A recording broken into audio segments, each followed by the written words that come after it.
Hey everyone, I welcome you all in this channel of Tuition Time. I am Amit this side and in this video हम discuss करेंगे important question जो सभी candidates के मन में आ रहा है, एक डाउट जो क्रिएट हो रहा है सभी कैंडिडेट्स के मन में कि क्या जो नंबर ऑफ़ सीट्स हैं वो गर्ल्स के लिए सेपरेट होंगी या फिर इसी टोटल नंबर ऑफ़ सीट्स जो बॉयज़ मेल कैंडिडेट्स के लिए निकाली गई हैं उसी में इनको इंक्लूड किया जाएगा। ठीक है, ये जैसे कि क्या हुआ था कि नोटिफिकेशन जब आया था मेल कैंडिडेट के लिए तब 400 सीट्स थी वहाँ पे।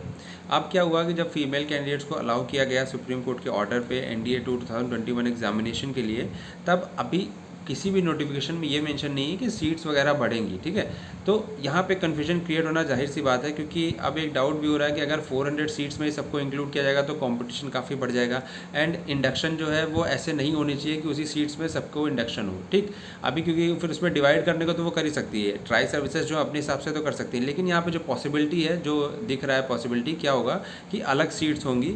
क्यों अलग सीट्स होंगी? पहली बार एग्जामिनेशन हो रहा है। ठीक है, तो नया इंफ्रास्ट्रक्चर जो सारी चीज़ें हमने एक प्रॉपर अलग से वीडियो जो करी थी उसमें डिस्कस किया था कि क्या क्या इश्यूज़ रहते हैं जब एक नया इंडक्शन इस तरीके का होता है। ठीक है, तो गर्ल्स को पहली बार NDA एग्जामिनेशन में अलाउ किया जा रहा है, तो सबसे इंपॉर्टेंट चीज़ है कि इनके लिए अलग से इंफ्रास्ट्रक्चर क्रिएट किया जाएगा, अलग से जो training centres in the sense of कि जैसे मान लीजिए ट्रेनिंग जो देते हैं इंस्ट्रक्टर्स होंगे उनको इंक्लूड किया जाएगा। फिर जो रूल्स हैं, जो रेगुलेशंस है उसमें थोड़ा बहुत चेंज करके एडजस्ट किया जाएगा, क्योंकि सूटेबिलिटी लगभग थोड़ा बहुत डिफरेंस करके रहती है। ट्रेनिंग पीरियड भले ही सेम हो बट थोड़ा बहुत यहाँ पे रहता है। जैसे सपोज करिए बहुत सारे एग्जामिनेशन में क्या होता है, क्राइटेरिया में थोड़ा बहुत रिलैक्सेशन गर्ल्स को मिलता है, तो वो सब कंसिडर करके यहाँ पे चीज़ों को आगे बढ़ाया जाएगा। तो ये मान के चलिए कि सेपरेट ही रहने वाला है, अलग से वैकेंसीज़ ही डिक्लेयर होंगी उनके लिए, चाहे अभी हो, चाहे एग्जामिनेशन के बाद हो या SSB से पहले हो। ठीक है, ये सारी चीज़ें जो प्रोसेस है वो ऐसे ही रहेगा।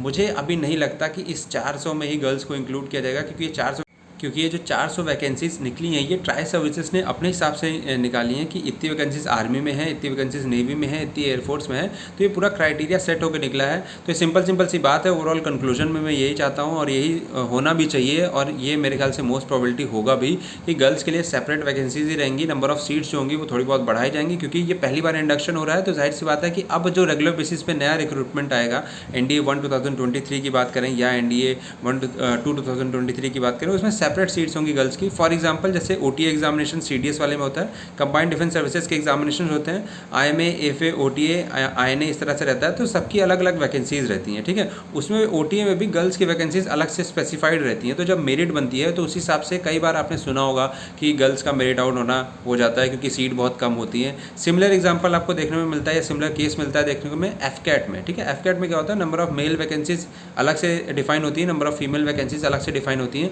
इवन आफ्टर रिकमेंडेशंस वहाँ पे मेरिट के केसेस बहुत ज़्यादा होते हैं, बॉयज़ में भी होते हैं, गर्ल्स में भी होते हैं, क्योंकि वो डिपेंड करता है सीट के हिसाब से। अगर वो चाहते तो 50 सीटें निकाल के उसी में इंक्लूजन कर सकते थे, तो ऐसा होता कि 50 में से अगर मान लो ज़्यादा नंबर ऑफ़ लड़कियाँ रिकमेंड हुई हैं, उनके मार्क्स भी ज़्यादा हैं, मैं FCAT का एग्जाम्पल दे रहा हूँ, तो 40 लड़कियाँ हो जाती हैं और 10 लड़के होते हैं, डिपेंड अपॉन मेरिट। ऐसा हाँ, मतलब एक फिक्शनल वो क्रिएट कर रहा हूँ, बट ऐसा होता नहीं है, ऐसा करना भी नहीं है। इसीलिए ट्राई सर्विसेज ऐसा चाहती हैं कि जो नंबर ऑफ़ बॉयज़ जितने चाहिए, जितना उसमें चाहिए एंट्री में, उतने की वैकेंसी अलग रहेगी, नंबर ऑफ़ गर्ल्स की वैकेंसी अलग रहेगी। अगर ये 400 में इंक्लूड कर देंगे तो इससे क्या होगा कि मेरिट के बेस पे पूरा सीन बनेगा, और जब मेरिट के बेस पे सीन बनेगा तो मान लीजिए बाई चांस अगर नंबर ऑफ़ गर्ल्स ज़्यादा सेलेक्ट हो जाती हैं तो नंबर ऑफ़ गर्ल्स का इंडक्शन ज़्यादा हो जाएगा एज़ कम्पेरिजन टू बॉयज़। तो वो अभी जो सीन है वो अभी के लिए बिल्कुल सही नहीं बैठता है, क्योंकि वो जो 400 वैकेंसीज हैं वो सिर्फ मेल कैंडिडेट्स के लिए ही हैं, और आर्मी में हमेशा से ही ऐसा होता आ रहा है कि फीमेल कैंडिडेट्स की वैकेंसीज कम रहती हैं।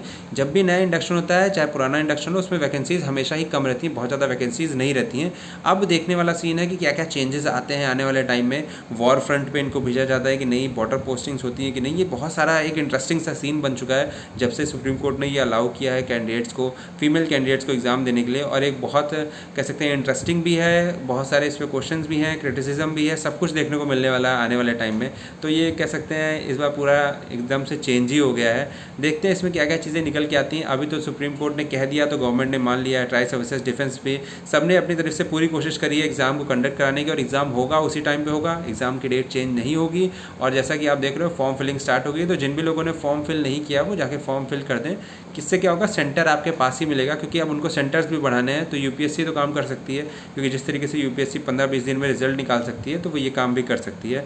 और डिफेंस के ऊपर भी हमें डाउट नहीं करना चाहिए। इंफ्रास्ट्रक्चर क्रिएट करना हो, इंस्ट्रक्टर को लाना हो, कुछ भी करना हो, विद इन जितना भी टाइम है उसके पास वो सब कुछ हो जाएगा उसमें। ठीक है, तो आप लोगों के लिए अब ये जो क्वेश्चन था मेरे ख्याल से मैंने क्लियर कर दिया है, थोड़े लॉजिक्स भी जो आपको समझ में आया हो। अगर इसके अलावा कुछ आप सोचते हैं कि ऐसा नहीं वैसा हो सकता है तो कमेंट बॉक्स में आप फ्री हैं, अपने कमेंट्स करें। कोई क्वेश्चन है, कोई क्वेरी है इसके रिगार्डिंग या किसी और चीज़ के रिगार्डिंग, किसी एसएसबी से कुछ डाउट है, कोई डॉक्यूमेंट का डाउट है या कुछ और पूछना चाहते हो तो कमेंट बॉक्स में मेंशन करो। टेलीग्राम पे ज्वाइन कर सकते हो, वहाँ पे पूछ सकते हो, या फिर आके आप इंस्टाग्राम पे पर्सनली मुझसे पूछ सकते हो, या ट्यूशन टाइम का पेज भी फॉलो कर सकते हो। सब चीज़ का लिंक डिस्क्रिप्शन में मिल जाएगा। So till then bye bye, take care, thank you and have a nice day.